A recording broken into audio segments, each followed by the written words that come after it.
नमस्कार। दादी जी की स्मृति के आज के इस अंक में आपका पुनः स्वागत है। परम आदरणीय दादी जी, दादी प्रकाश मणि जी, जो अपने नाम की पूरी तरह से पूर्णता थी। उनका नाम ही उनकी पहचान नहीं बल्कि उनके जीवन का एक संपूर्णता थी। उनकी दादी सिर्फ ब्रह्मचारियों कुमारों की दादी नहीं बल्कि दादी परिवार वालों की, गृहस्थियों की भी दादी थी। उनके लिए भी उनकी एक अलग तरह की इमेज थी, एक ऐसी उनकी पालना परवरिश थी जिन्होंने वो पाई है, वो बड़े ही अपने आप को सौभाग्यशाली समझते हैं। आइए दादी जी का एक और चरित्र हम आज सुनते हैं और महसूस करते हैं कि दादी जी गृहस्थ परिवार वालों के साथ किस तरह से हिल-मिल जाती थी और उन्हें भगवान के नज़दीक ले आती थी। आज हमारे पास स्टूडियो में पधारे हैं डॉक्टर सतीश कुमार गुप्ता जी, जिन्होंने दादी जी के साथ जीवन के 18 वर्ष गुजारे हैं। और बड़ी ये सौभाग्य की बात है कि दादी जी के अंतिम दिनों में भी वो उनके साथ रहे, उनके पर्सनल फिजिशियन के रूप में उन्होंने उनको सेवाएं दी।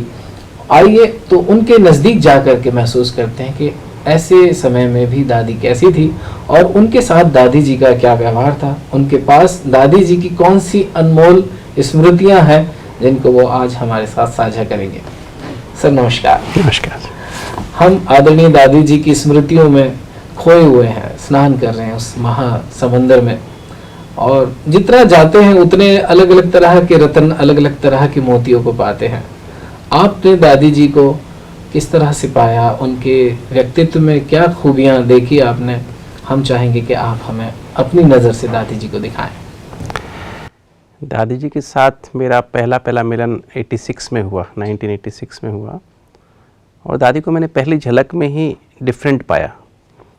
हालांकि हमारे परिवार में ज्ञान 1968 से था, हमारे घर में गीता पाठशाला थी, किंतु माता पिता के ज्ञान में होते हुए तो भी हम ज्ञान में नहीं चले। अच्छा। फिर 86 में हम जब MBBS करने के बाद और MD जब करे तब हम लोग ज्ञान में आए। और पहली बार जब मधुबन आया तो मुझे पहली बार दादी मिली, तो दादी का एक अलौकिक प्रतिभा थी वो, और उनका जो प्यार था, हालांकि मैं जानता नहीं था उनको, एक बार सिर्फ पांडव में देखा था, एक बार शायद लाल किला भी देखा था। तो उनके अंदर से एक पहला शब्द डॉक्टर, बाबा से प्यार हुआ। मैंने कहा दादी अभी बाबा को समझ रहा हूँ, क्योंकि पहला शिविर था। तो यही शब्द थे दादी के। इसकी प्लानिंग हो रही थी 89 में, तो दादी ने एक मीटिंग बुलाई डॉक्टर्स की। दादी ने कहा हॉस्पिटल तो बनाओगे कि तो इसमें कौन डॉक्टर आएगा? तो मैंने कहा दादी, किसी ने हाथ नहीं उठाया क्योंकि मैं MD मेडिसिन कर चुका था। तो मैंने कहा दादी मैं सबसे पहले हॉस्पिटल ज्वाइन करूँगा। तो दादी ने कहा देखो हमें डॉक्टर तो मिल गया, पर्सनल हमारा जो ना मतलब फिजिशियन तो बहुत ज़रूरी चाहिए, तो हमें मिल गया, ये प्रॉब्लम सॉल्व हो गई। फिर 89 में जब मैं यहाँ पे सेवा के लिए आया था पहली बार पांडव डिस्पेंसरी में, तो दादी ने तब से ही मुझे अपना पर्सनल, जैसे दादी ने मुझे अपना पर्सनल फिजिशियन के रूप में मुंडी बहन को बोला कि गुप्ता जी को आप अपने, जैसे जब भी कोई दादी को तकलीफ़ हो, कुछ भी बात हो दादी के बारे में, तो गुप्ता जी से आप कंसल्ट किया करो। हालांकि मैं दिल्ली चला गया था मिल करके, तो दादी ने तब से ही उनको अपनी, मुझे एक तरह से दादी ने मुझे अपनी ये जिम्मेवारी दी कि जब भी कोई बात होगी दादी को, तो दादी से मुंडी बहन मुझसे पूछे। तो जब हम 95 में जब हमने शिफ्ट किया माउंट आबू में, टोटली मतलब सारा काम दिल्ली से पूरा शिफ्ट कर लिया, ग्लोबल हॉस्पिटल ज्वाइन किया। और बेसिकली मेरा आना था कि जो एक हार्ट की जो रिसर्च थी उसके लिए मैंने ज्वाइन किया था। बेसिक मेरा रीज़न वही था ज्वाइन करने का। और जब प्रोग्राम बना तो दादी जी एक बात ध्यान में हमेशा करते थे, क्योंकि दादी समझते थे कि ये एक नया काम है, तो इसमें सपोर्ट नहीं मिलेगा, शायद हॉस्पिटल में नहीं मिलेगा और यज्ञ में भी नहीं मिलेगा। पर दादी मुझे हमेशा कहती थी, जब मैं दादी से मिलता था, दादी गुप्ता जी आपको, दादी ये बाबा का प्रोजेक्ट है, दादी आपके साथ है, बाबा आपके साथ है, जब भी आपको कुछ प्रॉब्लम आए आप दादी को बताना। एक मैं आपसे शेयर करना चाहूँगा, जब हम लोग, क्योंकि हम 3 सह परिवार यहाँ आए थे, बाला बहन और हमारा बेटा छोटा था उसमें, वो भी यहाँ 10 साल का, तब यहाँ पर हम लोग आए थे। तो दादी जब मधुबन में आते थे रोज़ क्लास में मुरली में, तो दादी हम तीनों को बुला ले, एक बार दादी ने तीनों को बुलाया मुरली के बाद, और दादी ने बाला बहन को कहा, बाला तू तो बाबा की बेटी भी है और बहू भी है। अच्छा। और फिर उनका मतलब क्या उनके कला थी दिल जीत लेने की, अपना बना लेने की। उसको मुन्नी बहन को कहा कि गहने लेके आओ। अच्छा। फिर अपने हाथ से बाला बहन को गहने पहनाए, गले के, कान के, है ना, हाथों के कंगन पहनाए।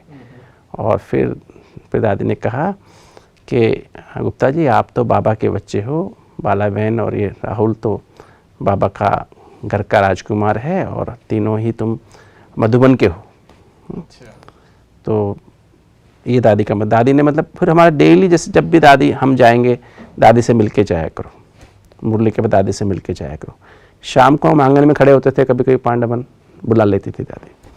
तो दादी का ये एक अनोखा जैसे आकर्षण था जो दादी का हम सबको खींच लेता था। हमें लगता था मधुबन हमारा है, मतलब नहीं तो हम नॉर्मली होता ना कि गृहस्थी वाले यूजली प्रवृत्ति वाले थोड़े से दूर रहते हैं, कुमार कुमारी नज़दीक आ जाते हैं। और फिर जब दादी थोड़ा सा वैसे हमें दादी मतलब सुबह सुबह मुरली के बाद दादी को मैं देखने जाता था, तो दादी की एक विशेषता, दादी जैसे कहती थी आओ बैठो बैठो। जैसे दादी के पास सुबह सुबह कुछ लोग आते थे ना, दादी के पास कुछ डिपार्टमेंट के हेड आते थे मिलने, अपने डिपार्टमेंट की बात शेयर करने आते थे, तो मैं उठने लगता था। मैंने कहा दादी आप डिस्कस कर लो, डॉक्टर तुम्हारा टाइम बहुत कीमती है, पहले आप जाओ पर इधर बैठ जाओ। उस जो भाई आएंगे ना, बड़े भाई भी होंगे, बोलो डॉक्टर पहले अपना काम पूरा करे फिर आप मिलना। अच्छा। तो फिर दादी जैसे मेरे को टाइम प्रेफरेंस देती थी। फिर जब कोई बात करनी होती थी तो मैं कहता था दादी नहीं आप दादी आप मिल लीजिए ना पहले, मैं उधर जाके बैठ जाता हूँ। नहीं गुप्ता जी आप बाबा के योगी बच्चे हो। तो दादी को ये था कि मतलब दादी योगी बना देती थी, कह के योगी बना देती थी। जैसे ना कहते बाबा कहते भू भू करके फरिश्ता बना देते हैं, है ना। तो दादी बाबा के योगी बच्चे बैठो, देखो दादी कैसे बातचीत करती है, कैसे लोगों से बात करती है, तो दादी फिर कैसे मैनेज करती थी। तो मुझे एक बार याद आता है कि ना दादी के पास जब हम शांतिवन शिफ्ट कर गए थे, दादी सारा यहाँ आगे नीचे आ गया था, दादी के पास एक भाई आए, एक डिपार्टमेंट के हेड थे। उन्हें एक भाई के बारे में कंप्लेन कर रहे थे कि ये भाई ठीक से काम नहीं करता है। उसे 3-4 बातें बताई, ये ऐसे ऐसे है, ये बातें हैं। तो दादी ने कहा अच्छा ठीक है, उस भाई को मेरे पास अभी भेज दो, मैं बैठी हूँ। वो भाई को बाहर ही बैठा के आया था, तो बाहर बैठा था, तो वो भाई अंदर आया। उस भाई को डिपार्टमेंट के हेड को कहा कि आप बाहर जाओ। तो दादी ने उस भाई को बात करनी शुरू की, अरे आप तो फलाना उसके नाम से कि आप तो बहुत बाबा के बहुत स्किल लेते बच्चे हो, बहुत इतने सालों से बाबा घर में रहते हो, आपके अंदर ये विशेषता है, ये विशेषता है। उसकी विशेषताएं दादी गिनाने लगी, आपके अंदर ये विशेषता, आप तो इतने मेहनती हो, इतनी अच्छी सेवा करते हो, दादी को आप पे नाज है। अच्छा। तो मैं सोच रहा हूँ दादी कब उसको जो उसकी जो बातें थी प्रॉब्लम वाली कब सुनाएगी उसको, कब आएंगी। अच्छा फिर दादी उसकी महिमा करते करते दादी ने मुन्नी बहन को आवाज़ दी, मुन्नी वो कल सौगात थी ना, वो सौगात लेके आओ भाई के लिए। तो उसको सौगात दी। अच्छा वो सौगात भी लेके आओ, वो सौगात भी दी। फिर टोली लेके आओ, 2-3 टोली मंगाई। अच्छा वो भी टोली लेके आओ। तो फिर उस टोली दी उसको। फिर कहा देखो भाई ऐसे ऐसे है, आपको ना कभी भी कोई दिक्कत हो, कैसी भी दिक्कत हो, कभी कोई बात हो, दादी मुरली के बाद ना दादी के हाथ में चिटकी पकड़ा देना। अच्छा मेरे पास नहीं आते तो मुन्नी के हाथ में पकड़ा देना, आपको कोई प्रॉब्लम नहीं किसी तरह की भी। तो दादी का मैं देखा उतनी देर में तो भाई रोना शुरू हो गया। तो मैं देखा दादी और वो भाई फिर उसके बाद इतना बदल गया, उसके बाद कभी कंप्लेन नहीं आई। तो दादी क्या करती थी उसके अंदर जो सामने वाला भाई या बहन जो भी आते थे, फिर मैंने कईयों का देखा, दादी उनकी पॉजिटिविटी देखती थी, कभी नेगेटिविटी नहीं देखती थी। और वो पॉजिटिविटी उभारती थी उसकी। नेगेटिव कहने से तो मैं दादी को दादी आपने तो उसको कुछ बोला ही नहीं।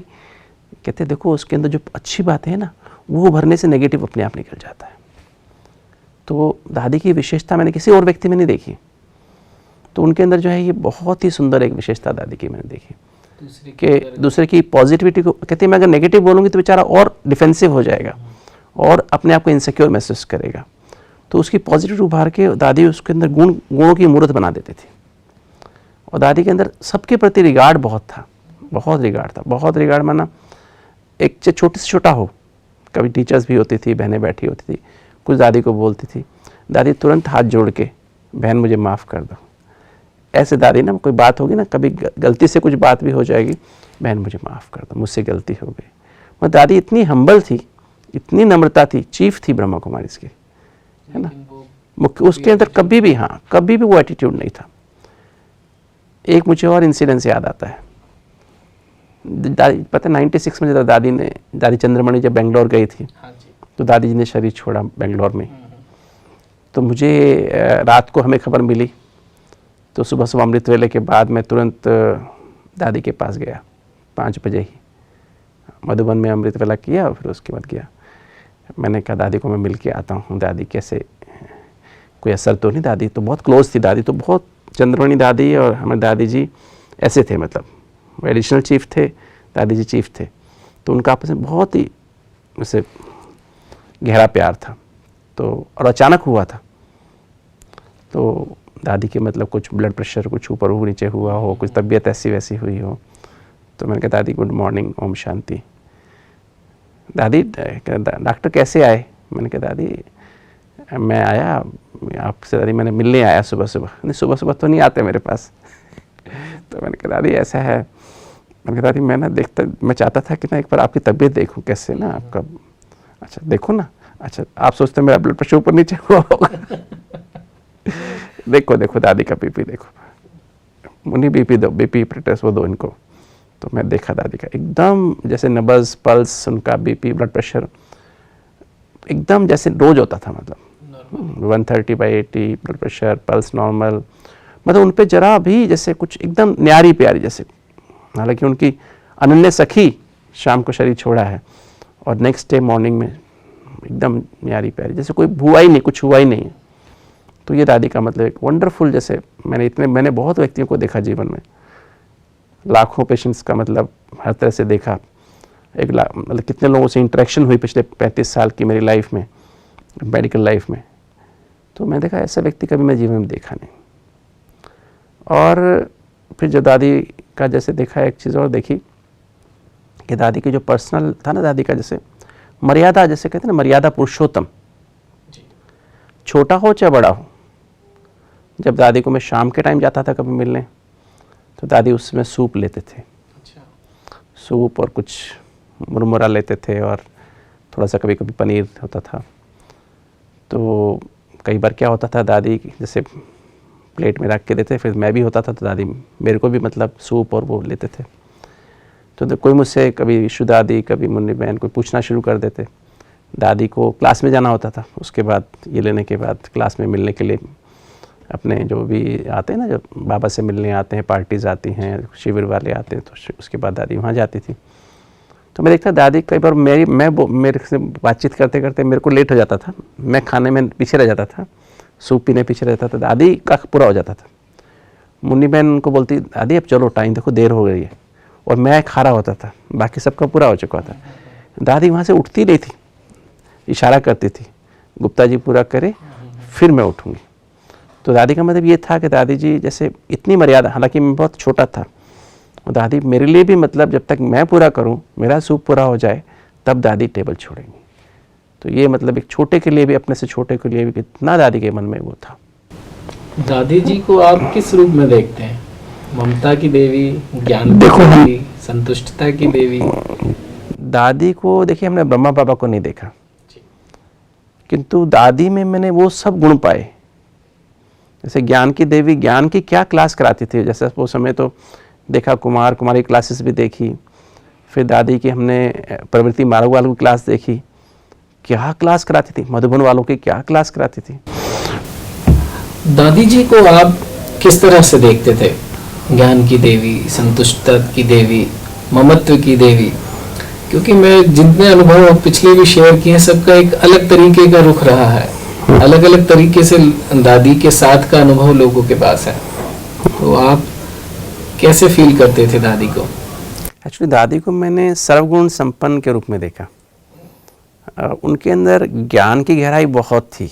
मतलब क्लासेस में जब दादी में देखता था, क्लासेस में दादी की बहुत गहराई से दादी हर, चाहे वो कुमारों की क्लासेस हों, चाहे कुमारियों की हों, चाहे प्रवृत्ति वालों की हो, दादी को हर मतलब उसमें बहुत गहराई से, बहुत अच्छे से मतलब दादी वो कराते थे। सबसे ज़्यादा जो नहीं देखा वो प्यार की मूर्त देखा, प्यार की देवी है ना, ममतामयी है ना, ममतामयी माँ जैसे होती है ना, उसके अंदर रियल फीलिंग जैसे आती थी कि ये मेरी माँ है। जैसे ब्रह्मा बाबा को देखा नहीं, किंतु दादी से हमने वो पाया जो दादी में उनके जो कहना था ना, कथनी और करनी एक थी, और जो सोचती थी वो भी हो जाता था। दादी जी के साथ के सबके अपने अपने अलग अलग अनुभव हैं, परंतु एक चीज मैं जानना चाहूंगा आपसे कि आप दादी को किस रूप में देखते थे? इतने अंग-संग रहते थे, नजदीक थे, संतुष्टता की देवी, ज्ञान की देवी, ममता की देवी। दादी को मैंने एक्चुअली जैसे कहते हैं सर्वगुण संपन्न, जैसे हमारा जो लक्ष्य है ना देवी देवता बनने का, तो दादी को जैसे हमने पिछले 20 साल में देखा, लास्ट के लगभग दादी 21 साल में दादी के साथ देखे, तो 21 साल में दादी को देखा कि दादी धीरे धीरे जैसे सर्वगुण संपन्न बनती गई हैं और फरिश्ता जैसे फिर बनती गई हैं। फरिश्ता मैंने दादी को देखा है, मतलब शुरू से लेकर आखिर तक जैसे देखा और बहुत क्लोजली देखा कि दादी जैसे उसमें सारे गुण जैसे भरपूर थे। ज्ञान की गहराई देखो तो चाहे कुमारों की हो, चाहे कुमारियों की क्लासेस हो, प्रवृत्ति वालों की हो, एक एक पॉइंट को बहुत गहराई से, मतलब उनको जैसे इतना गहरा ज्ञान था एक परिस्थिति का, और कैसे ज्ञान अप्लाई करना उस परिस्थितियों में। दादी से हम क्लास के बाद पूछते दादी कि दादी को सब बाबा सब कराता है। फिर दादी के अंदर ममता का जैसे इतना था पार्ट, जैसे ना ममता का, प्यार का, जैसे ऐसा प्यार था उनका, निस्वार्थ प्यार, सबको आगे बढ़ाने वाला प्यार। हर एक को ये फील होता था कि दादी मेरी है, दादी मेरी है, दादी मेरी है। जैसे हम लोग आए तो मुझे हम लगता दादी जैसे मेरी दादी है, हमें जैसे दादी इतना प्यार करती थी, दादी ऐसा फील कराती थी कि तुम विशेष हो, विशेष बाबा के योगी बच्चों। मैं तो अभी डॉक्टर था, मतलब दादी का मैं एक बड़ा अच्छा अनुभव आपको सुनाऊंगा जैसे वाला, क्योंकि कई बार क्या होता है पेशेंट, जैसे आप हॉस्पिटल से निकलते थे ना आने के लिए, अचानक पेशेंट की कॉल आ जाती थी हॉस्पिटल से कि अचानक सीरियस पेशेंट आया। हम हॉस्पिटल में चले गए और जाके पेशेंट को अटेंड किया।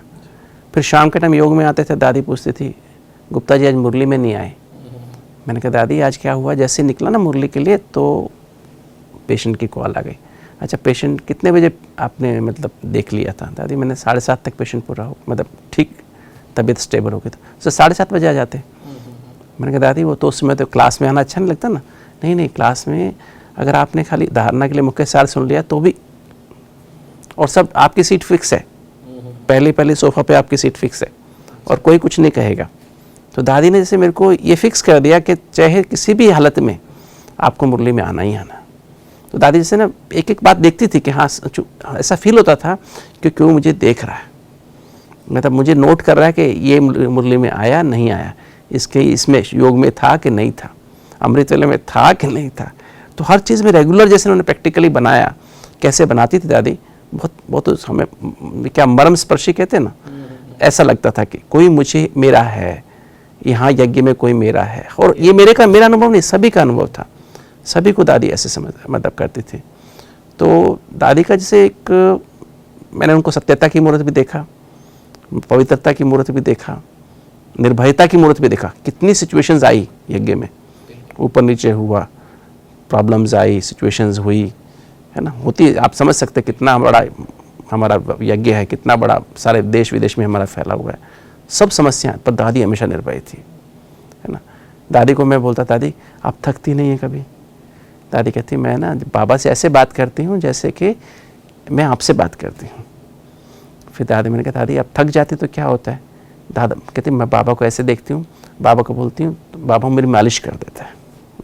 इसका बड़ा सुंदर अनुभव। एक बार जब हार्ट का प्रोग्राम शुरू हो गया था, मुझे याद है कि मुझे एक बार क्या हुआ कि सारी रात मैं पेशेंट्स देखता रहा, क्योंकि हार्ट के प्रोग्राम पेशेंट्स आते हैं, उनके हार्ट के पेशेंट होते हैं नेचुरली, कभी किसी को कुछ तकलीफ़, कभी किसी को तकलीफ़, कभी किसी को तकलीफ़। तो कभी इस कमरे में जाऊँ, कभी उस कमरे में जाऊँ। मुझे 3 बज गए सारी रात जागते जागते, और मैं बिल्कुल थक गया था। तो मैं बेड पे मैंने कहा मैं थोड़ी देर लेट जाऊँ, पर लेटने का भी अभी 3:30 का टाइम उठने का योग के लिए हो गया था, योग कराना था मुझे जा कर के स्टेज पे। तो मैंने कहा बाबा आज तो सारा शरीर ना ऐसा दुख रहा है सारा, मैं तो आज कुछ भी नहीं कर पाऊँगा। आज तो मैं सारा दिन कुछ इतना पूरे दिन लेक्चर देने होते हैं, पूरे दिन हॉस्पिटल भी देखना होता था। तो मैंने पापा आज तो कुछ भी नहीं कर पाऊँगा, आज तो सारा शरीर बहुत दर्द कर रहा है, नींद में 1 मिनट भी नहीं किए, तो मैं कैसे आज कुछ होगा। फिर मुझे अचानक दादी का वो स्टेटमेंट याद आया कि दादी कहती है जब थक जाती है दादी तो बाबा उनकी मालिश कर देता है। तो मैंने कहा बाबा आप दादी की मालिश करते मेरी नहीं कर सकते। और फिर जैसे ही मैं ऐसे बेड पे बैठा था, एकदम जैसे कुछ अंदर से ऐसा कुछ होने लगा, किरणें आने लगी ऐसे सिर में, बाजुओं में, ऐसे यहाँ पर सारी नीचे तक। शायद मैं समझता हूँ 30 सेकेंड ही हुए होंगे टोटली, 30-40 सेकेंड में पूरे बॉडी में वो किरणें दौड़ गई और पूरी बॉडी जैसे हो गई जैसे फूल के माफिक हो गई। और मैं उसके बाद लेटा नहीं, उठ के बस शुरू कर दिया, तैयार होना शुरू कर दिया। तो मैं देखा दादी की जो थी ना, मतलब दादी खाली जो कह रही थी वो इतना, उसमें इतनी सत्यता थी, उसको भी कोई याद कर ले तो उसको अनुभव हो जाए। वो सिर्फ ऐसे कहने वाली बात नहीं थी, थी। उनकी संपत्ति थी जो आपको उन्होंने दे दी है। और सिद्धि स्वरूप थी दादी। जो संकल्प दादी ने किया, गाँव की सेवा किया, गाँव की सेवा हो गई। दादी ने ऐसे बोलना शुरू किया, 1 लाख के प्रोग्राम करो। तब यज्ञ में ना, तब स्थिति तो थी, समृद्धि तो थी, फिर भी लोग कहते इतना सेंटर्स, इतने पैसे कैसे इतने बड़े बड़े प्रोग्राम्स कैसे। मधुबन निवासी हम जब होते थे, जब ये अंदर बातचीत कभी होती थी, ये तो दादी ने कह तो दिया, पर ऐसे कैसे प्रोग्राम होंगे, 1 लाख के प्रोग्राम कैसे होंगे। 1000-2000 के प्रोग्राम होते हैं अलग बात है, किंतु 1 लाख कैसे होंगे। तो देखो प्रैक्टिकली शुरू हो गए प्रोग्राम। और 1 लाख का अहमदाबाद का पहला प्रोग्राम हुआ, दादी के साथ मैं गया था स्टेज पे, हम थे। तो दादी ने कैसे, मतलब जो कहा वो अक्षर सिद्ध हो जाता था। फिर दादी जब बीमार हो गई तो तब देखा मैंने दादी का जो एक बात में एक और यहाँ मुझे याद आ रहा है, एक अनुभव याद आ रहा है। जब 27 दिसंबर 97 को ये प्रोग्राम का उद्घाटन हुआ, हार्ट के प्रोग्राम का, कैड प्रोजेक्ट का उद्घाटन हुआ, जिसमें तीनों दादियाँ थी और सभी भाई थे, निर्भय भाई, रमेश भाई, ब्रिजमोहन भाई थे, विदेश की बहनें भी थी उसमें, मतलब मोहिनी बहन भी आई हुई थी, जयंती बहन भी आई हुई थी। ग्लोबल हॉस्पिटल के ऑडिटोरियम में हुआ, दिल्ली से भी हेल्थ मिनिस्ट्री के लोग आए हुए थे। 27 दिसंबर को उद्घाटन हो गया। 28 दिसंबर को मुरली में दादी ने मुझे इशारा किया कि आप मुझे मिलिए, मुरली के बाद मिलिए। तो दादी का जो मीटिंग रूम है ना, जहाँ पर पांडव भवन में, तो दादी ने मुझे, दादी बैठे हैं और मैं ऐसे बैठा, दादी ऐसे बैठे। दादी ने कहा, गुप्ता जी उद्घाटन तो हो गया, अभी प्रोग्राम कब करेंगे। तो मैंने, दादी 27 फरवरी को हमने पहला प्रोग्राम की डेट रखी है, क्योंकि 27 फरवरी को मुझे पहला विजन हुआ था, साक्षात्कार जैसे ना, इस प्रोग्राम के बारे में 95 में। तो इसी डेट को हम शुरू करेंगे। अच्छा, ये हार्ट की बीमारी होती क्यों है। मैंने कहा दादी, ये जो लोग ना जल्दीबाजी ज़्यादा करते हैं, चिंता करते हैं, गुस्सा करते हैं, अपने मन की बातें शेयर नहीं करते हैं, है ना, और सेंसिटिव होते हैं, ज़्यादा भावुक होते हैं, तो ऐसे लोगों को ज़्यादा हार्ट अटैक आते हैं। जीन्स की बात अलग है, पर जीन भी तब मैनिफेस्ट होते हैं जब ये चीज़ें हमारे अंदर होती हैं और हम बार बार करते हैं, एक्सेसिव एंड रेपिटेटिव होती हैं। अच्छा गुप्ता जी, कभी आप जल्दीबाजी करते हो क्या। मैंने कहा, जब पेशेंट सीरियस होता है और वो डॉक्टर्स नीचे, जूनियर डॉक्टर्स हैं, नर्सेस ठीक से काम नहीं करते, तो और पेशेंट मर रहा होता तो थोड़ा तो जल्दीबाजी करनी पड़ती है, उनको भी बोलना पड़ता है जल्दी करो। अच्छा, कभी कभी गुस्सा आता है आपको। कहता, दादी गुस्सा तो नहीं आता, पर कभी कभी इरिटेट हो जाते हैं थोड़ा ना, जैसे कोई लोग ठीक से काम नहीं करते हैं, और जब अभी ऐसी हालत में जब पेशेंट बहुत सीरियस होते हैं, तो या कभी घर में भी कभी ऐसा हो जाता है, कोई हमारी बात नहीं मानते हैं, तो थोड़ा इरिटेट हो जाते हैं। अच्छा, आप इरिटेट होते हो। अच्छा, कभी कोई बात फील होती है आपको क्या, कोई कुछ। हाँ दादी, कोई ऐसा तो होता है, तो कुछ फील तो होता है, जब हम अपनी परफेक्ट करते हैं और फिर भी लोग उल्टा बोल देते तो फील होता है। अच्छा, कभी चिंता होती है आपको। दादी, कभी कभी तो होती है। अच्छा, अपने मन की सब बातें शेयर करते हो बाला बहन से। मैंने कहा, दादी नहीं, शेयर तो नहीं करते, कभी कभी कर लेते हैं। अच्छा, बाबा से रोज चिट्ठी लिखते हो। दादी, बाबा से कहाँ टाइम मिलता है दादी को, तो बाबा से चिट्ठी लिखने का टाइम नहीं मिलता है।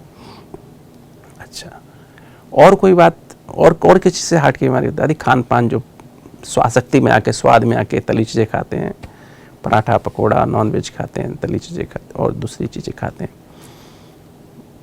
तो उनको भी ज़्यादा हार्ट की बीमारी होती है, जो फ्राइड चीज़ें ज़्यादा खाते हैं।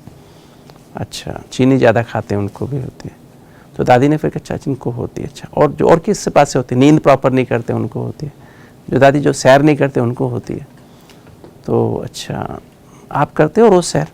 मैं कहा दादी कोशिश तो रोज़ रहती है। अच्छा तो फिर अच्छा आप खाने पीने में क्या करते हो? मैंने कहा दादी वैसे तो नहीं खाते पर आप टोली देते तो खा लेता हूँ। दादी वो कहीं उनको भी तो टोली देंगे ना, तो वो भी खा लेंगे। गुरुवार का भोग खाते हो क्या? मैंने कहा दादी बाबा का भोग है वो तो खाना ही है ना। अच्छा आप खाते हो। फिर कहते अच्छा गुप्ता जी आप को तो जल्दी भी आती है, चिंता भी होती है, गुस्सा भी थोड़ा थोड़ा आता है, आप फील भी करते हो, आप खा भी लेते हो, है ना, और सैर भी कभी कभी मिस हो जाती है, सोने का टाइम भी गड़बड़ कर लेते हो, तो आप कैसे खाओगे इनको? तो मैंने कहा दादी इसमें तो उनको बताना ना, मुझे तो कुछ प्रॉब्लम नहीं है। तो नहीं गुप्ता जी देखो ऐसा अब कोई नहीं मानेगा, कोई नहीं। आप एक नई बात बता रहे हो कि बिना बाईपास के, बिना एंजियोप्लास्टी के आप लोगों को ठीक करने की बात कर रहे हो। तो जब तक आपके जीवन में बातें नहीं होंगी तब तक लोग कोई नहीं आपकी बात मानेगा। और सबसे बड़ी बात यह होगी कि आपको उसका पाप लगेगा, पेशेंट को कुछ होगा, तकलीफ होगी और पाप आपको लगेगा। तो दादी कहती है देखो अभी 2 महीने आपके पास है, आज से जो कहना चाहते हो वो पहले अपने जीवन में लाओ, प्रैक्टिकली अपने जीवन में लाओ। तो दादी ने मतलब ये बात मेरे को ऐसी मेरे अंदर डाली, उस दिन से मेरी लगन अपने अंदर लग गई। हर बात में सुबह से लेकर रात तक हर बात की जो श्रीमद् बाबा की थी कि मुझे करना है क्योंकि मुझे बोलना है। तो बाबा ने मतलब दादी ने मुझे एक एक बात की ऐसे ट्रेनिंग दी कि, और फिर मुझे एक बात की कि देखो ये प्रोग्राम शुरू हो रहा है, नई चीज़ है, लोग अपोज करेंगे, लोग खिलाफत करेंगे, आपके खिलाफ जाएंगे, आपके घर वाले भी और हॉस्पिटल वाले भी, यज्ञ वाले भी, कि तो बाबा आपके साथ, दादी आपके साथ है। आप किसी बात की कुछ बात हो दादी को बताना, दादी इसका सल्यूशन देगी। तो मैं दादी के अंदर ये जैसे कर्म प्राणायता, क्या बोलते हैं, कर्म प्राणायता, कि कर्म मतलब जो मैं कहूँ करूँ। तो हाँ, तो बाबा जैसे दादी के अंदर, दादी ने मुझे सिखाया एक बात, मुरली का रोज़ रेगुलर रहना, ये जैसे हर चीज़ में अपने जल्दी चिंता गुस्सा बिल्कुल छोड़ देना, खान पान का पूरा परहेज़ करना, सैर रोज़ करना, सोने के पहले चार्ट लिखना, लेटर लिखना, पापा को चार्ट लिखना। पूछती दादी लेटर वो बाबा को सब पोता मिल देते हो? मैं दादी का ही था। फिर दादी के कैसे हमें घर में कैसे पैसे, हमें कैसे पैसे यज्ञ में कितना पैसा क्या करना। दादी को जब हम हर महीने पैसे देते थे, मतलब खर्चे देते थे, तो दादी पूछेगी गुप्ता जी कितने पैसे आपके पास महीने में कितने होते हैं? अच्छा दादी, अच्छा फिर पूछेगी कैसे कैसे करते हो? नहीं देखो इसका एक हिस्सा बाबा के यज्ञ में, एक हिस्सा मन घर के खर्चे के लिए, एक हिस्सा बाला बहन के लिए और एक हिस्सा बैंक में। दादी हम तो बैंक में तो कुछ रखते नहीं, बैंक की क्या आवश्यकता है? नहीं नहीं बैंक पे रखना। तो मतलब एक एक चीज़ की दादी गाइडलाइन देती थी, ये दादी की विशेषता थी। फिर मुझे एक बार हार्ट की प्रॉब्लम हो गई थी। नवंबर 96 में मुझे हार्ट की प्रॉब्लम हुई। तो मुझे हार्ट की प्रॉब्लम हो गई, तो जब मेरे को तकलीफ़ होने लगी बहुत, तो दर्द होता था हार्ट में, हार्ट की बीट रेगुलर होती थी, डॉक्टर्स को दिखाया कि समझ नहीं आई क्या बीमारी थी। मेरे फादर को हार्ट की बीमारी थी, तो हाइपरट्रोफिक कार्डियोमायोपैथी मुझे भी हो गई थी। तो दादी ने कहा आज से दादी आपकी डॉक्टर है। हालांकि मैं डॉक्टर था, अब दादी जैसे कहेगी वैसे आप करेंगे, आपको कैसे आराम करना है, कैसे क्या करना है। दादी आप हॉस्पिटल को भूल जाओ, दादी कहती है आप रेस्ट करो, दादी कहती है आप ऐसे करो।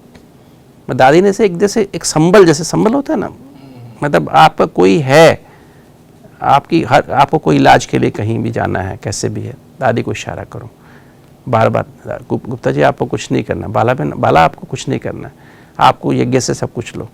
मैं दादी ऐसे थे अपनेपन की फीलिंग ऐसी देती थी कि बात मत पूछो। संसार में बड़े बड़े लोग साधक तपस्वी हुए हैं, उनके जीवन के बड़े अनुभव हैं, और हमारी दादी जी जिनके हम अनुभव सुन रहे हैं, आप उनके साथ उस समय भी रहे जो कहा जाता है अंतमते सुगति, ये कहा दूसरों के लिए काफ़ी सुनाया जाता है। दादी जी के आप उस समय में साथ रहे जब दादी जी उस शरीर में बहुत सफ़र कर रहे थे, बीमारियों से काफ़ी उनका आमना सामना था। तो उस समय आपने क्या फील किया दादी में, कि वो उनकी अवस्था क्या थी? मिलते भी थे, बात भी करते थे, कुछ सुन भी लेते थे? दादी को याद है हमें जब बॉम्बे में जब इनको लेके गए, जब इनको निमोनिया हुआ, बहुत ज़बरदस्त निमोनिया हुआ। दादी को पहले स्ट्रोक हुआ था 2004 में, फिर दादी को बाद में निमोनिया हो गया था तो बॉम्बे लेके जाना पड़ा। उसके पहले अहमदाबाद में लेके गए तो दादी को हमें वेंटिलेटर पे लेना पड़ा क्योंकि निमोनिया बहुत ज़्यादा था, तो वेंटिलेटर पे लेना पड़ा और ट्यूब डाल दी गई थी गले में। तो दादी को जैसे हम लोगों को तकलीफ़ होती थी मैं देख करके, हालांकि डॉक्टर होने के बाद भी हम लोग इतने नहीं होना चाहिए, फिर भी मुझे दादी से बहुत प्यार था और दादी को बहुत प्यार था। तो ज़्यादातर मैं ही दादी के पास बैठा रहता था। तो दादी को जो क्या देखते थे हम लोग, जब दादी को वेंटिलेटर पे दादी जैसे होते थे तो दिन में भी दादी जैसे ना मैं बैठा हूँ साथ में और दादी ऐसे बीच बीच में ना ऐसे दादी मुस्कुराने लगते थे, आंखें बंद हैं मुस्कुरा रहे हैं। तो दादी को मैं कहा दादी, फिर थोड़ी देर में दादी फिर नॉर्मल होते थे। फिर दादी आप क्या कर रहे थे, हाथ से करती थी ऊपर, मैं तो ऊपर थी। और दादी के चेहरे पे कभी मुस्कुराहट कम नहीं होती थी। कोई भी नहीं आए, भले ट्यूब डली हुई है, इशारे से करेगी बुलाओ बुलाओ। दादी मतलब सेवा में, जैसे मैं देखा दादी का चाहे वो अंत तक था, दादी सेवा में सदा लगी रही।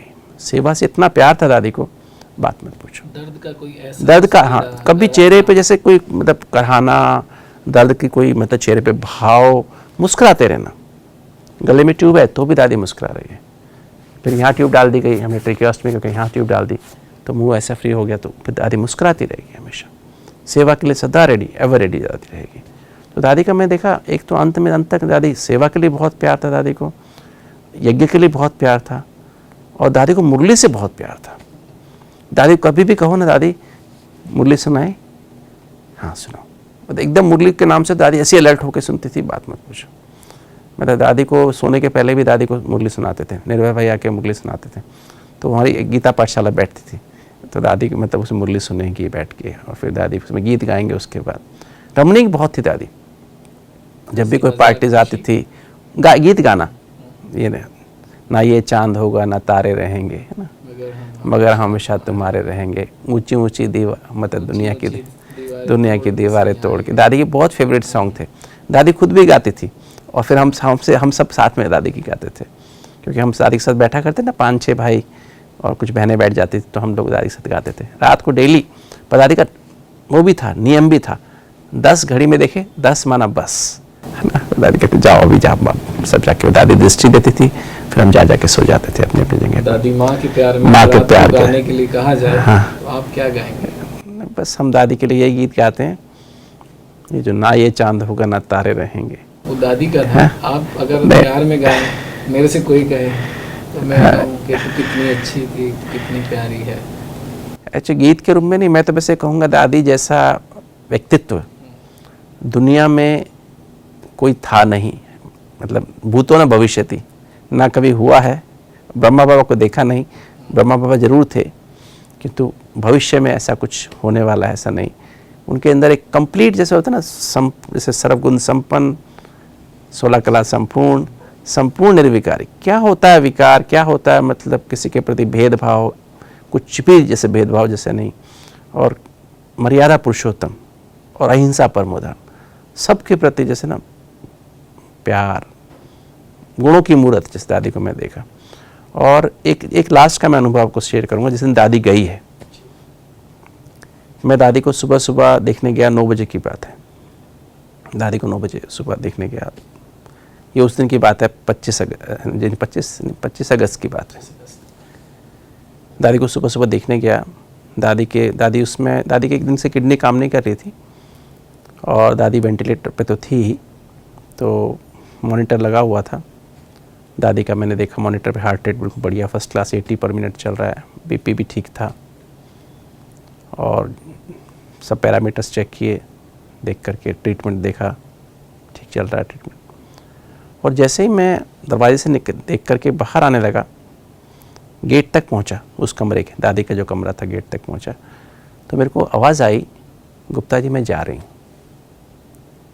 तो मैंने कहा आवाज़ कहाँ से आई, दादी तो कोमा में थी। तो मैं वापस गया, देखा तो सारे पैरामीटर्स ठीक थे, वही हार्ट रेट 80, बीपी ठीक, बीपी दोबारा लिया, फिर हार्ट देखा, लंग्स देखे, सब ठीक था। फिर वहाँ प्रकाश भाई खड़ा था, दादी का जो ड्राइवर थे ना जो उस समय, रथवान थे। तो मैं फिर बाहर, मैंने कहा अच्छा मैं कोई बात हो तो मुझे बताना, मैं उन दिनों हार्ट का कैड प्रोग्राम भी चल रहा था। तो मैं फिर जो है बाहर आने लगा, तो दादी ने फिर मेरे को अंदर से आवाज़ आई, गुप्ता जी मैं जा रही हूँ। दरवाजे पे पहुँचते ही आवाज़ आई। तो जैसे ही मुझे वो आवाज़ इतनी स्ट्रांग थी अंदर से कि जैसे तभी मैंने प्रकाश को कहा दादी जाने वाली है, दादी का जाने का समय आ गया है, आप सबको बुलाओ, गुलजार दादी को बुलाओ, जानकी दादी जी को बुलाओ, मुन्नी बहन को बुलाओ, मोहिनी बहन को बुलाओ, निर्भय भाई को बुलाओ, सभी को बुलाओ, दादी का जाने का समय आ गया। ये 9:15 की बात होगी लगभग शायद। और फिर सब लोग आने लगे, दादी गुलजार आई, दादी जानकी आई, निर्भय भाई आ गए, मोहिनी बहन मुन्नी बहन भी आ गए, सभी लोग मतलब सब आ गए, जयंती बहन आ गए सभी, क्योंकि सभी उस समय मधुबन में आए हुए थे, क्योंकि उसमें ऐसा पता था कि दादी शायद अभी जाएंगी कभी 1-2 दिन में, 3 दिन जब भी होगा, तो क्योंकि अभी मतलब ब्रेन हेमरेज हो चुका था दादी। पर अभी सब आ गए और सब मेडिटेशन करने लगे, सब साइलेंस में खड़े होने लगे, साइलेंस में खड़े हो गए और खड़े हो जाए, और सब के सब खड़े थे। और मैं देख रहा हूँ मॉनिटर तो ऐसे कैसे चल रहा है, हार्ट रेट मतलब जो है 9:45 हो गए, और वो हार्ट रेट तो ऐसे चल रहा है, पल्स बीपी में 1-2 बार देखा तो वो भी ठीक ठाक चल रहा था। मैंने कहा क्या हुआ, ये तो दादी ने मुझे कहा, अंदर से आवाज़ आई थी कि दादी जा रही है, ये तो सबके सब पैरामीटर्स ऐसे ठीक हैं।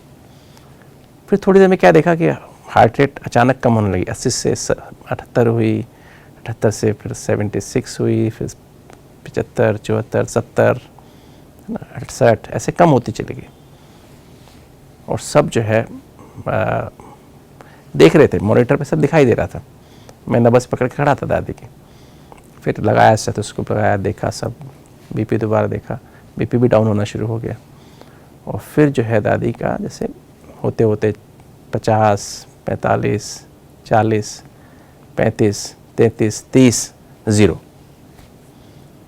मतलब वो 0 हो गया, हार्ट रेट 0 हो गया, बीपी 0 हो गया, रेस्पिरेशन बंद हो गया, सैचुरेशन बंद हो गया।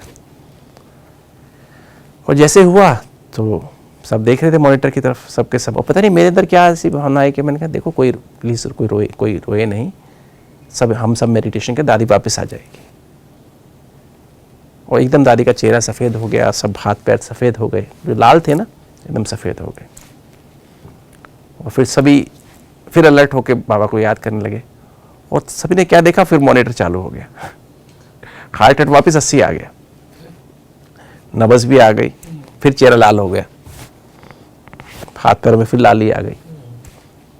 और फिर जो है फिर कुछ मैं समझता हूँ आधे मिनट के बाद ही, वो सब आने के बाद मेरा बस देख रहा था, मैं यहाँ हाथ रख रहा था, देखते देखते फिर हार्ट रेट कम होने लगी, फिर 78, 75, 70, 65, इस बार थोड़ा फास्ट 60, 55 ऐसे करके वापस 30 पे आके फिर हार्ट बंद हो गया, 0 हो गया। जैसे मेडिटेशन करके एक बार खींच लाए, मतलब ऐसा हुआ कि उसमें ना क्या हुआ, जैसे उसमें ये हुआ कि जैसे फिर बाद में संदेश में आया भी ना कि दादी एक बार जो है वापस आई थी, बाबा ने दादी को भेजा, जाओ बच्ची जाओ देख के आओ। तो देखा तो फिर शरीर अभी ख़राब हो चुका था, फिर दादी वापस चली गई। तो ये जैसे प्रैक्टिकल जैसे ऐसी मुहूर्त रहे, ऐसी बातें हुई, मतलब जो है दादी के साथ की वो दिन जब कभी कभी याद आते हैं, वो बातें याद आती हैं तो आंखें भर आती हैं। और आज भी दादी, जैसे हम लोग दादी कमरे में जाते हैं तो वो भावना प्रकाश स्तंभ पे जाते हैं, आज भी हमें जैसे गाइडेंस की फीलिंग आती है कि आज भी वो हमारे साथ हैं, बाबा हमारे साथ है, मम्मा हमारे साथ है, दादी हमारे साथ है, ऐसा फील कराती दादी। उनको शायद ही हम कभी भूल पाए। हमारे जीवन में इतना, मतलब मैं क्या बताऊं, इतना एक एक क्षण हमारे साथ ऐसा है जो ऋणी है उनके, कि उनके जीवन में उन्होंने ये सब बनाया, एक एक बात हमें सिखाई, प्रैक्टिकल धारणाएं सिखाई, मतलब हर गुण को कैसे धारण करना है वो दादी ने प्रैक्टिकली सिखाया। तो मैं तो कहूँगा धन्य है हमारा, हम भी धन्य हैं कि हमें उनके साथ जीने का, कुछ साल रहने का सौभाग्य मिला। और ऐसा जो युग में जो ऐसे कोई महापुरुष जो होते हैं ना, वो कभी कभी ही धरती पर आया करते हैं। तो धन्य धन्य हो गए हम प्रभु को पा गए, ये तो गीत गाया ही जाता है, परंतु ये भी कोई अतिशयोक्ति नहीं कि हम ऐसी महान आत्माओं के संपर्क में रहे, उनसे सीख लिया, उनसे जान लिया कि भगवान किस तरह से पढ़ाता है, किस तरह से सिखाता है, किस तरह से वो गुणवत्ताओं की ऊंचाई पर ले जाता है। परम आदरणीय दादी जी जो ममता की मूर्त, जैसा डॉक्टर साहब ने फरमाया कि किसी एक मूर्त में हम उनको नहीं प्रक्षेपित कर सकते, परंतु सर्व गुणों की मूर्त थी वो, सर्व शक्तियों की उनके पास सत्ता थी। वो गुणवान, शक्तिवान न सिर्फ थी बल्कि बनाने की कुवत भी रखती थी। अनेकों के जीवन में उन्होंने वो संचार किया है जिसकी उन्हें कभी अपेक्षा भी नहीं थी और उम्मीद भी नहीं थी। उनके प्रेम में सब भरे हुए हैं। और इससे पहले कि ज़्यादा हम आंखें भर करके छलक जाएं, आज के इस कार्यक्रम के हम आखिरी मोड़ पर हैं। धन्यवाद करते हैं डॉक्टर सतीश गुप्ता जी को कि उन्होंने अपने जीवन के बहुत अमूल्य क्षण और अपनी संपत्ति हमारे साथ साझा की है। आज दादी जी की स्मृति में यहीं पर विराम लेते हैं, फिर मुलाकात होगी।